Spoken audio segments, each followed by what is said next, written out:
With me is Sanjeev Sanyal, who does not need any introduction. So welcome to WION. And my first question to you is about this dialogue, the Indo Pacific Regional Dialogue, co-hosted by the Indian Navy, the significance of it, and how Indian Navy essentially can kickstart key conversations in this wider Indo Pacific region.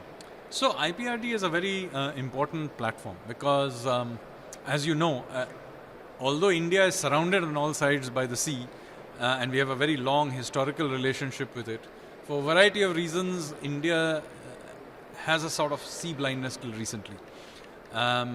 Whether it's in the textbooks, we barely learn anything about our maritime tradition, our policies, except for things that are departments and ministries that are directly related to things maritime. You don't hear very much maritime discussions. We are trying to change that, and you have seen that in the last few years we have had platforms like this one, but also we are doing right now the National Maritime Week more broadly across the country. A big effort is being made to bring a national maritime consciousness. We are rewriting our textbooks, for example, by the NCERT. We are inserting a lot of maritime things into it. As you may be aware, I am part of the Stitch Ship project, which is a recreation of an ancient Indian ship, INSV Kondinya, that we have already built, and we are now testing it to see if we can do a voyage to Oman on it later this year. But you can see we're putting a lot of effort into getting getting over our sea blindness. And I am pleased to say that it is having an effect already in real policy. I mean, just in the last 1 year, we have changed all our maritime-related laws. We have put in a huge new effort into shipbuilding, new 70,000 crore sort of package for that sector, giving ships infrastructure status. I could go on, but there is a huge, big effort. And of course, we are building this huge new port in Vadhavan, which will be, when it's done, bigger than all our current ports put together. So, so we are really putting in an effort.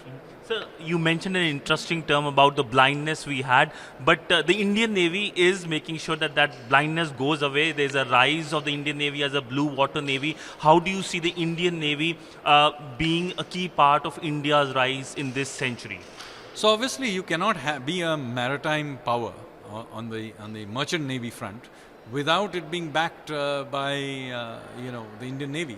Eventually you need hard power to keep the channels safe from piracy and other threats. So the Navy does play a big role in doing this, and of course it's not just the hard power of battleships, but also the soft power of having conversations around things maritime, which is being curated right here, IPRD. So it's very important that the conversations that we have are taken forward, and I'm pleased to see that the Indian Navy is playing its part in building that national maritime consciousness.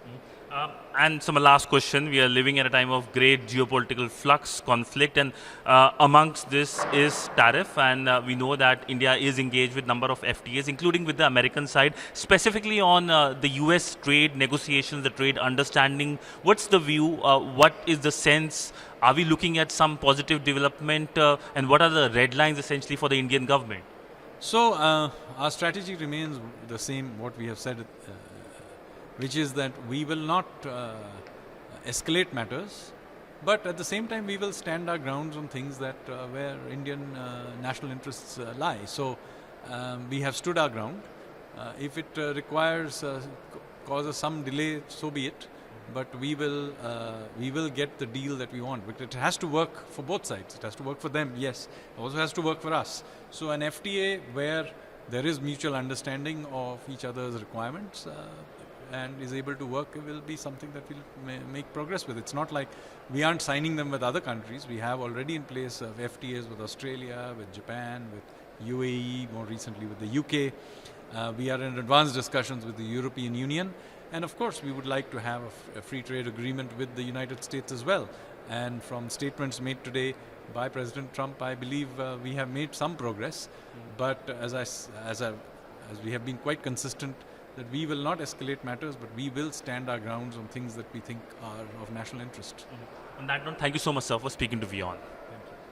With video journalist Sidhant Sibal for WION in New Delhi.